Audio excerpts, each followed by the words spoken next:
Assalamualaikum warahmatullahi wabarakatuh. Lama tidak bersua. Lama tidak bersua, dan ketika bersua tidak lama-lama. Alhamdulillah sehat semua saudaraku, teman-teman. Peci Miring mencoba berbicara terkait adanya sebuah pesantren yang dibekukan, ditutup, dicabut izinnya. Jadi kalau soal tutup menutup ini, dalam 1 bulan terakhir ini kira-kira ada 3 yang ditutup. Satu bukan pesantren, yaitu Holy Wing. Yang kedua ACT, aksi cepat tanggap. Dan yang ketiga pesantren Majma'al Bahrain Siddiqiyah di Jombang, Jawa Timur. Ya, saya tidak membahas Holy Wing dan ACT, tetapi saya mencoba sedikit saja nih. Jadi lama tak jumpa, tapi jumpa tidak harus lama-lama. Ini karena bahasanya ini ngeri-ngeri sedap, karena terkait dengan kebijakan terhadap pesantren. Jadi ketika pesantren Siddiqiyah di Jombang, Jawa Timur ini ditutup, dicabut izin operasionalnya, yaitu buntut dari kasus dugaan kekerasan seksual yang dilakukan oleh salah satu pimpinannya, yaitu Muhammad Subhi alias Behi, terhadap salah satu santriwati di pondok pesantren tersebut. Memang masalahnya kemudian menjadi ramai. Jadi hari Kamis tanggal 7 Juli tahun 2022 akhirnya izin operasional lembaga pendidikan pesantren Siddiqiyah ini dicabut izin operasionalnya. Otomatis tidak boleh beroperasi, tidak boleh menjalankan kegiatannya. Nah, tentu saya punya pendapat soal ini. Memang sih sebagai regulator, Kementerian Agama memiliki kuasa administratif untuk membatasi ruang gerak terhadap lembaga pendidikan yang dinilai melakukan pelanggaran hukum berat. Nah, padahal kan kasusnya ini belum disidang, kasusnya belum ingkrah, yaitu soal pencabulan oleh Mas Behi ini kan baru mau disidang. Tapi kenapa keputusannya kemudian sangat telak, sangat, ya kalau bagi saya, karena ini pendapat, ini tidak harus demikian, kecuali nanti sudah ingkrah, sudah berkekuatan hukum tetap. Nah, mungkin diberikan sanksi yang seperti ini barangkali baru bisa dilakukan. Satu, pendapat saya itu satu. Kedua, kalau cara pengambilan keputusan Apalagi menyangkut sebuah pesantren, di mana untuk membangun pesantren itu menurut saya tidak mudah. Butuh waktu yang panjang, butuh effort, butuh tenaga, butuh pikiran yang tidak mudah gitu. Menutupnya sih gampang, menutupnya itu gampang, tapi membukanya, mendirikannya itu yang susah. Seharusnya harus agak arif lah, tidak langsung main tutup seperti ini. Karena ini menyangkut banyak hal. Di sana ada roda ekonomi, di sana ada guru, ada ustadz, ada orang-orang yang berjualan, orang-orang yang segala macam. Jadi di situ ada kehidupan gitu.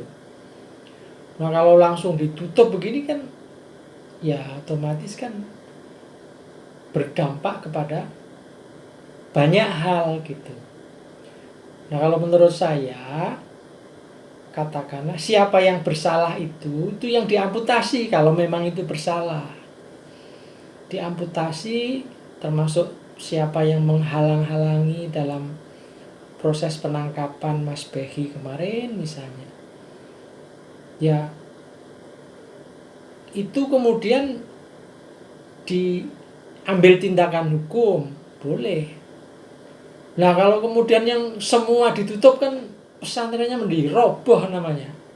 Maka video ini saya beri judul Robohnya Pesantren Kami. Bagaimanapun pesantren itu milik umat, milik kami, milik kita.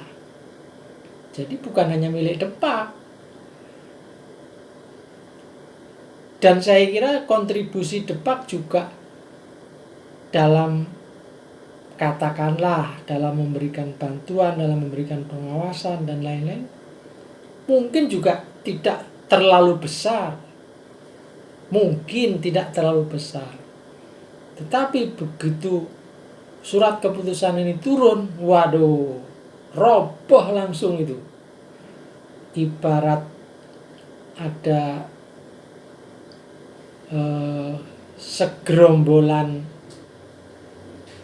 tikus yang mencuri makanan di lumbung padi, harusnya kan tikusnya aja yang diracun, bukan kemudian satu lumbung semuanya dibakar. Sekali lagi ini pendapat saya, dan dampak berikutnya saya yakin masyarakat bisa jadi antipati terhadap pesantren karena hebohnya dalam memperlakukan penangkapan ini. Bahkan ada sejumlah media yang live. Jadi menurut saya ini menjadi semacam promosi jangan masuk pesantren. Padahal kan tidak semua pesantren seperti itu. Jadi ini yang saya kritik adalah caranya. Cara mengambil sikap, cara memutuskan. Ini menurut saya tergopoh-gopoh, tergesa-gesa. Kalau dalam istilah Pak Jokowi, ojo kesusu. Ojo kesusu. Ya memang harus jangan terburu-buru lah untuk hal yang semacam ini. Karena sekali lagi, kalau menutup sih gampang, tapi mendirikan pesantren itu luar biasa susah. Apalagi kita tahu, saya kira ini ada ribuan santri dan sudah ribuan alumni di mana mempunyai ikatan batin dan seterusnya. Hanya karena ya barangkali itu pun belum tentu disalah ya Mas Behinya ya, karena kan belum disidang, belum divonis gitu, harus masih melalui proses panjang. Tapi dengan keputusan dari Kemenak ini menjadikan banyak dampak yang saya kira tidak pernah diduga sebelumnya. Jadi bolehlah saya menyebut ini robohnya pesantren kami.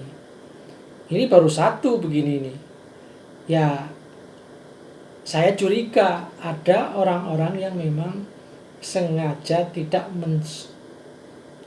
mensukai pesantren. Boleh dong saya curiga. Dan banyak juga yang kemudian komentar-komentar miring, yaitu kelompok-kelompok Islamofobia. Jadi ada orang-orang yang tidak suka Islam berkembang. Jadi pesantren itu kan termasuk salah satu akar dari atau termasuk jejaring di bawah yang menjadikan Islam berkembang di tanah air, khususnya di tanah Jawa. Ya, sekali lagi saya menyayangkan dan saya sangat tidak setuju dengan adanya pembekuan izin operasional Siddiqiyah ini. Harus melalui proses dulu, harus melalui sidang dan seterusnya, baru bisa diputuskan.